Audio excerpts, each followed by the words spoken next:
Welcome all. আমি শোভন, যাদবপুর ইউনিভার্সিটির third year instrumentation and engineering ব্রাঞ্চের স্টুডেন্ট। সো আজকে আমি যে বিষয়টায় ভিডিও বানাতে চলেছি সেটা হলো দাদা ম্যাকআউটের এক্সাম চলে এসছে। ফার্স্ট ইয়ারের যারা স্টুডেন্ট আছে, ফার্স্ট সেম যারা দেবে, তাদের একটা কোর্স তো আমরা ইতিমধ্যে লঞ্চ করেছি। সেখানে মোটামুটি সিলেবাস ফুললি প্রায় কভার্ড করা আছে, প্রায় না ফুললি কভার্ড করা আছে। সেখানে শুধু পিওয়াইকিউজ সলভ করা হয়তো কিছু বাকি থাকতে পারে, বাকি আমরা ফুল সিলেবাস কভার করেছি। সেটা দেখলে মোটামুটি কারোর নলেজ ক্লিয়ার হয়ে যাবে।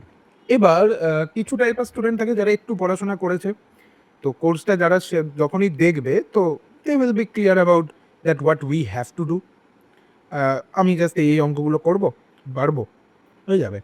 আমি পড়েছি দাদা। এবার সবাই এই আমি পড়েছি দাদা ক্যাটাগরিতে থাকে না। বেশ কিছুজন থাকে, দাদা পরীক্ষা চলে এসছে হঠাৎ করে, এখন আমাকে পড়তে হবে, আমি পড়িনি, এবার আমাকে পড়তে হবে, তো what should I do, right? তাদের জন্য বলছি, তাদের জন্য আজকের ভিডিওটা, সেটা আমরা আলোচনা করব কি। আচ্ছা, আগে আমি অন্য গ্রুপটার জন্য বলে দিই, যারা মোটামুটি পড়াশোনা করেছে তাদের বলবো একটু পিওয়াইকিউ দেখো, ঠিক আছে? Just watch the PYQs, solve it, and যা যদি কোর্স নিয়ে থাকো তো কোর্সে যা করানো হয়েছে ইটস ওকে, যদি না নিয়ে থাকো পিওয়াইকিউস সলভ করে দেখছো ওকে। আচ্ছা, এবার হলো সেকেন্ড রুটটা, যেটার জন্য মেনলি আজকের ভিডিওটা বানানো। এটা হলো যারা নেয়নি কোর্সটা কিংবা নিয়েছে, কিন্তু আমরা এবার দাদা পরীক্ষা চলে এসছে আর হয়তো 10-12 দিন হাতে, আমরা ম্যাথামেটিক্স কিছুই জানি না, আমাদের ম্যাথামেটিক্স বেসিকটা হয়তো তৈরিই হয়নি, হতেই পারে, মানে আহামরি কিছু ভুলের কিছু নয়, হতেই পারে। তো তাদের জন্য যে ম্যাথামেটিক্স 1 একদম করে যাব, মানে হয় না কিছু চ্যাপ্টার আমি করবই, আমি ছাড়বো না কোনো দিন, তো সেগুলো কি কি হয় সেগুলো নিয়ে আজকে কথা বলবো।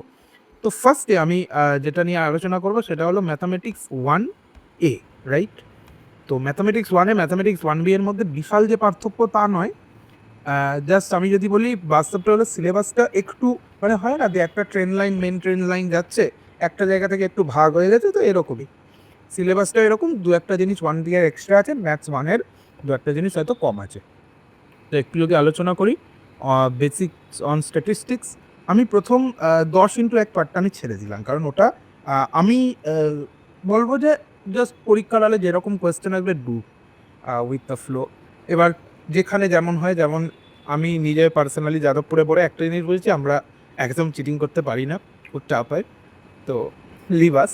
বাকি যদি কোনো কলেজে ছোটোখাটো চিটিং বলতে ইনসেন্স, আমি কোনো দিনই ফোন নিয়ে যাওয়া বা chips I don't promote it, but হ্যাঁ যদি ঘাড়ের ব্যায়াম করা যেতে পারে তাহলে ওই 1x10 নিয়ে চাপ নেওয়ার বিষয় থাকে না। এরপর আছে 5x3 15। এবার এখানে আমাকে করতে হয় 3খানা কোয়েশ্চেন 5 মার্কসে। আমার মতে সবচেয়ে ইজি কোয়েশ্চেন যেটা হয় সেটা হলো ম্যাট্রিক্সের কোয়েশ্চেন। একটা কেলে হ্যামিল্টন দিয়ে আসতে পারে বা ম্যাট্রিক্সের অন্য কিছু আসতে পারে, রাইট? ম্যাট্রিক্সের কোয়েশ্চেনটা আমি করবই, একটা 5 হলো। 2 নম্বর 5 আমি কি করব, একটা কোয়েশ্চেন আসবে এ থেকে, দুটো কোয়েশ্চেন আসবে বেসিক্যালি আমাদের ওই চ্যাপ্টারটা থেকে, ওর নামটা কি জানো, ওই ভেক্টর এ থেকে, মানে ভেক্টর অ্যালজেব্রা যেটা হয়, তো ওখান থেকে যেটা আসবে সেটা আমরা করার চেষ্টা করবো, নাও পারতে পারি, রাইট? তো আমি অত মাথা ঘামাবো না। একটা আসবে ডিফারেন্সিয়াল ক্যালকুলাস থেকে, আই উইল টার্গেট ইট, কারণ differential calculus is easier rather than that other parts. তো ডিফারেন্সিয়াল ক্যালকুলাসকে আমি টার্গেট, তাহলে দুটো কোয়েশ্চেন হয়ে গেল, 10 নম্বর পেলাম। এবার একটা আসবে কোথার থেকে না, ইন্টিগ্রাল ক্যালকুলাস থেকে। ইন্টিগ্রাল ক্যালকুলাসে বিটা গামা ফাংশন সবাই খুব ভালো করে করে যাও, বিটা গামা ফাংশন, বিশেষ করে sine to the power P theta cos to the power Q থিটার ইন্টিগ্রেশন, রাইট? 0 to π/2-তে এইটা ভালো করে করে যেতে হবে, কারণ এখান থেকে কোয়েশ্চেন আসছে এবং আসছে বেশ কিছু বছর ধরে। তো এই 3টে কোয়েশ্চেন আমি করতে পারি যদি আমার একটু এ মানে ভেক্টরের কনসেপ্ট ঠিকঠাক থাকে, তাহলে আমি ভেক্টর অ্যালজেব্রায় যে কোনো একটা অঙ্ক করতে পারি, নো প্রবলেম। যদি প্রুফ থাকে কিছু করতে পারি, যদি আমার আইগেন ভ্যালু আইগেন ভেক্টরের কনসেপ্ট ক্লিয়ার থাকে, ওখান থেকে একটা কোয়েশ্চেন আসবে, so eigen value eigen vector করতে পারি। তো 3টে কোয়েশ্চেন করার কোনো ব্যাপার না, দুটো করবোই, ডিফারেন্সিয়াল থেকে যেটা আসছে আর ম্যাট্রিক্স থেকে যেটা আসছে। আরেকটা আমি এদের মধ্যে বেছে করবো।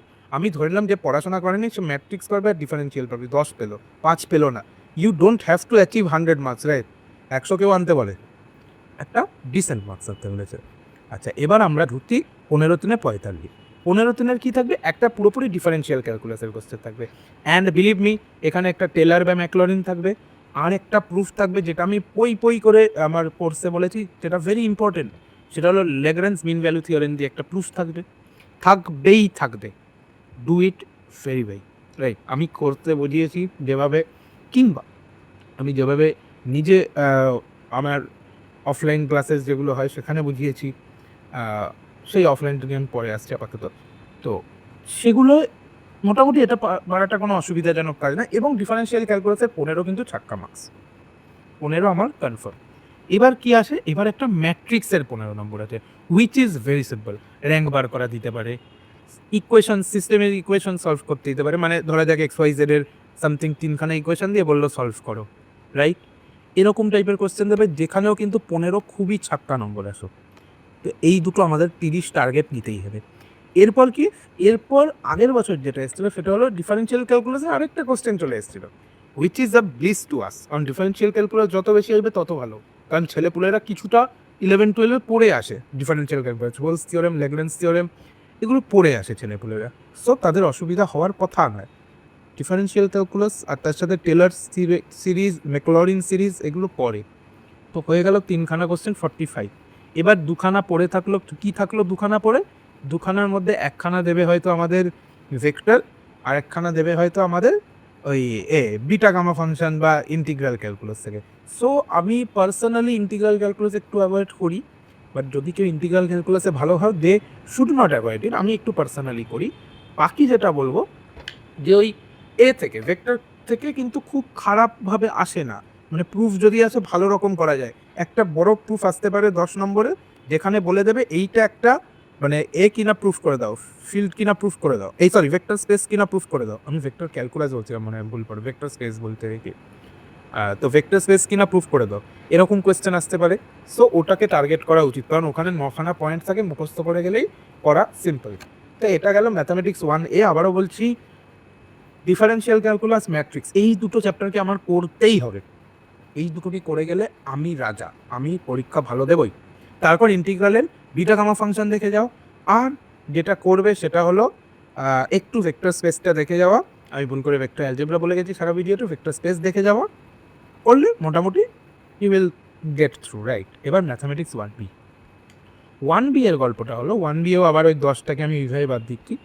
1B একটা খুব সিম্পল জিনিস আছে, সেটা হলো vector calculus, not vector calculus কীরকম হয়, ডাইভারজেন্স কার্ল বার করতে দেয়, ওই একটা কোয়েশ্চেন আসবে, ডিফারেন্সিয়ালের একটা কোয়েশ্চেন থাকবে, দুটো আমার ছাক্কা নম্বর থাকবে। এছাড়া যেটা আসতে পারে সেটা হলো কি, একটা সিরিজের কনভার্জেন্স ডাইভারজেন্স চেক করা, এটা খুব টাফ হয় না, আমি তবু ওটাকে আমাদের আলোচনার বাইরে ধরলাম। পার্শিয়াল ডিফারেন্সিয়েশনের কোয়েশ্চেন কিন্তু সহজ হয়। তো এই 3টে, বিশেষ করে পার্শিয়াল ডিফারেন্সিয়েশনের চেন রুলের কোয়েশ্চেন, রাইট? এটা যদি আমি করতে পারি 3খানা, 3×5=15 কনফার্ম আমি তুলতে পারবো। এরপর যদি আমরা একটু বড় কোয়েশ্চেন আসি 15 নম্বর করে, তাহলে আমি কি দেখতে পাবো, যে ইন্টিগ্রাল ক্যালকুলাসের একটা কোয়েশ্চেন থাকবে। আবারও আমি বলছি, ইন্টিগ্রাল ক্যালকুলাস আমি পার্সোনালি অত প্রেফার করি না, স্টিল আমি বলবো sin two the power p cos two the power q এর অঙ্কটা করতে। একটা ডিফারেন্সিয়ালের থাকবেই 15 নম্বর, তোমার খাতায় ভরে দেওয়া, মাথায় ঢুকিয়ে নাও, 15 নম্বর তোমার খাতায় ভরে দেওয়া হচ্ছে, ডিফারেন্সিয়াল পারা একদমই কিন্তু উচিত। এবার আমি আগের বছর বা তার আগের বছর একটা কোয়েশ্চেনে গেছিলাম, 2খানা ডিফারেন্সিয়াল ক্যালকুলাসের কোয়েশ্চেন আসছে। সো সোনায় সুহাগা, ডিফারেন্সিয়াল ক্যালকুলাস আমি করবো, আমি আর কিছু করি না করি, I will do differential calculus. বিশেষ করে ম্যাক্সিমাম মিনিমার কিছু অঙ্ক, বিশেষ করে Rolle's theorem, Lagrange theorem, Cauchy's mean value theorem করবই। এছাড়া যেটা আসতে পারে সেটা হলো সিকোয়েন্স সিরিজের কনভার্জেন্স ডাইভারজেন্স টেক, যেটা মোটামুটি একটা আমি যখন পড়াই আমি একটা চার্ট বানিয়ে দিই, তো সেই চার্টের দেখে পড়লে একটা অসুবিধা হওয়ার কথা নয়। তো আবারও বলছি, এখানে 3-15-45 কী টার্গেট করবো, ডিফারেন্সিয়াল ক্যালকুলাস আমরা করবোই, ঠিক আছে? তার সাথে আমরা কি করব, আমরা সিকোয়েন্স সিরিজের অঙ্ক করার চেষ্টা করব। তো ম্যাক্সিমাম মিনিমা কিন্তু ভালো করে করি। আবারও বলছি, তাহলে ম্যাথস 1B-দের জন্য কি করব, আমি ভেক্টর ক্যালকুলাস খুব ভালো করে করব, আমি পার্শিয়াল ডিফারেন্সিয়েশন খুব ভালো করে করব, ডিফারেন্সিয়াল ক্যালকুলাস খুব ভালো করে করব, সিকোয়েন্স সিরিজের চার্টটাকে খুব ভালো করে মনে রাখবো, রাইট? একটা চার্ট বানাও যে কখন কোনটায় কী হচ্ছে, কখন কোন টেস্ট লাগাবো, আমি এটাকে ভালোভাবে মনে রাখবো।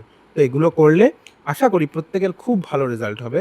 আর একটা ছোট বার্তা দিয়ে দাও সবাইকে, যারা মনে হয় যাদের যে ম্যাথামেটিক্সে আমাদের তো খুব একটা ভালো হলো না, বা ভালো হয়নি, আমাদের ম্যাথসের বেসটা দুর্বল, অথচ ইঞ্জিনিয়ারিং করতে চলে এসেছি, তাদের জন্য বলা, যদি তারা চায়, ইফ দে ওয়ান্ট, এটা পুরোপুরি পার্সোনাল, এটা ইউটিউব থেকে একটু আলাদা। এক হলো ইউটিউবে আমাদের কোর্স আছে, দ্বিতীয় রেকর্ডেড লেকচার্স আছে, that's more important, right? Recorded lectures খুব মিনিমাল একটা টাকা দিয়ে কিনতে হবে, সেটা আছে। যদি তারপরও মনে হয় দে নিড পার্সোনাল কেয়ার, তাহলে আমার পার্সোনালি অফলাইন ব্যাচেসও আছে। সো যদি কারোর চাই, এখন ফার্স্ট সেমিস্টার সেকেন্ড সেমিস্টারের জন্য তারা কিন্তু আমাকে যোগাযোগও করতে পারো, ঠিক আছে? তো অনেক কটা অপশানস বলে দিলাম। আর যদি এরপরও কারোর মনে হয় যে আমাদের free content is god to us, so আমাদের ফ্রি কন্টেন্ট তো আছেই। এই বলেই ভিডিওটা শেষ করছি।